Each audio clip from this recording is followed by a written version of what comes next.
Canon just released a new EOS R5 that can shoot video with 8K resolution and 45 megapixels for photos, offering an amazing camera that can be used for either filmmaking or photography. But if you've been thinking about getting into the new RF system, you probably know that native RF lenses, even though they offer an amazing image quality, they're extremely costly and expensive. So if you're looking into getting the best lenses that can be used on the new Canon R5, on this video we're going to be taking a look at different type of lenses that can be used on this camera. That number one, are not going to be too expensive. Number two, will help you get the job done in any situation. And number three, will help you express your creativity. So make sure you stick around until the end because I will be revealing my number one option that I think everyone should consider if you're planning on getting your hands on this camera. So let's not waste any more time and let's get on with the video. Hey guys, this is Family of Tech, and on this channel I do a lot of camera filmmaking and drone videos to help you get the most out of your camera. So if you're new here, click the subscribe button, and all the gear we talk on this video you're gonna find links in the description below. So let's get right into the video. So the first lens I want to show you is a Sigma 14-24 f2.8, which is designed for DSLR cameras. This is an ultra wide angle lens which is excellent for real estate, indoor photography, astrophotography, and shooting very small spaces. The lens is super sharp at 40mm, which is the widest it can go, but also sharp at the longest end, which is 24mm. The build quality is excellent, as to be expected from a Sigma lens. The autofocus is pretty good, but the only thing that I notice is that it hunts a little bit when it's trying to get things in focus, especially in low light situations. The lens has a wide aperture of f2.8, which is going to help you a lot in low light situations, especially when you're shooting indoors. When we're talking about the price of this lens, in my opinion, I think you're getting an excellent value for your money, especially when you compare it to another wide angle lens like the Canon 11-24 f4, which costs around $2,700. The downside that I found with this lens is the fact that you're gonna put an ND filter on the front element, but that's a common thing with this type of lenses, and the fact that it weighs around 2.8 pounds, making it a little bit heavy for all the shooting or to mount it on a gimbal. On the other hand, if you feel that you need to get more reach on the long end than the Sigma 14-24, or that you feel that you don't want to pay the extra money for that wide aperture, or that carrying a heavy lens is not for you, the second lens I would recommend is a Canon 16-35 f4 for the Canon EF system. This one comes around $1,000, costing around $1,300 less than the Canon RF version, which is a 15-35 f2.8. This one also has amazing image quality, is built like a tank, has image stabilization, and it has amazing reviews all over the internet. This lens is actually one of my go-to lenses for shooting in any type of situation, from indoor shooting all the way to family photos. If you're looking for a super versatile prime lens that is very small, portable, lightweight, inexpensive, and can be very useful for video work, especially if you mount your camera on a gimbal, you're gonna see that the Canon 35mm f2 has you covered.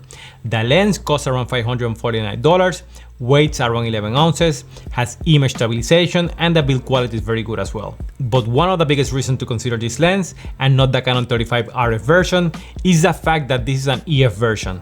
And with the right adapter, you're gonna be able to use it not only on the Canon R5, but you can use it on any other camera, including DSLR Canon cameras, Sony mirrorless, Blackmagic, and even Nikon, making this lens a perfect combination if you plan to move to another camera system in the future, something that you wouldn't be able to do with the RF version.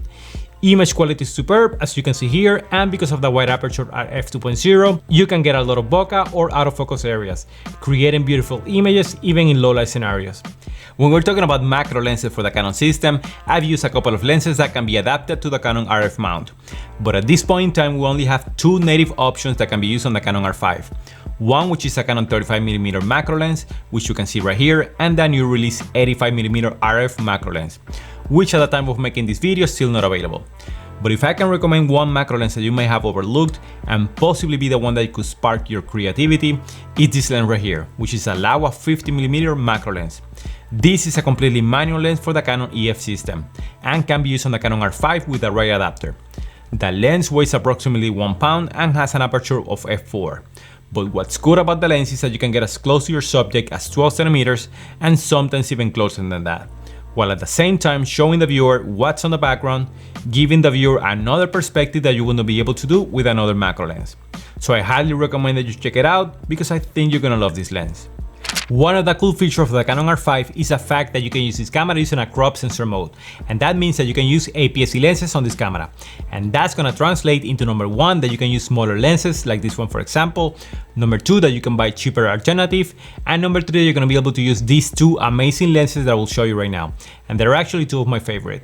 One is a Sigma 18-35 f1.8 and the Sigma 17-50 f2.8, both APS-C lenses.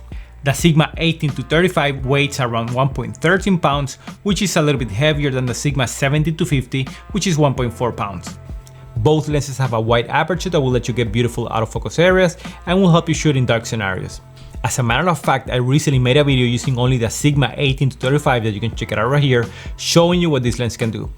At the time of making this video, the Sigma 18-35 cost around $600 and the 17-50 cost around $300. Either way, I can guarantee you that when it comes to build quality, image quality, and low light performance, you won't be disappointed with either lens. And finally, the one that I think everyone should get for the new Canon R5 and even the Canon R6, because how versatile it is a perfect zoom range for travel photography, shooting portraits, taking B-roll shots, is good in low light scenarios. It can basically do it all in just one lens. And I'm talking about the Tamron 35-150 f2.8 to f4. This one would be the one that if I had to carry just one lens on my camera bag, this would be the one that I would get. The weight is about 1 pound and 14 ounces and it feels well balanced in your hand even when extended all the way out. The aperture goes all the way from f2.8 from 35mm and doesn't change to f4 before it hits 105mm. This one has image stabilization, which should help you even more when using the Canon R5 and the new IB system. And on top of that, has very silent autofocus system, which is excellent for video work. If you compare this lens to the Canon 70-200, you're gonna notice that there's not a significant difference in terms of size. So this one should be the perfect lens that you could possibly take anywhere you go. I highly recommend that you check it out, especially if you're planning on getting just one lens with the new Canon R5. Well, that's it for today. I hope you enjoyed the video. Click the like button if you like this video and don't forget to subscribe for more camera filmmaking and drone videos. See you in the next one.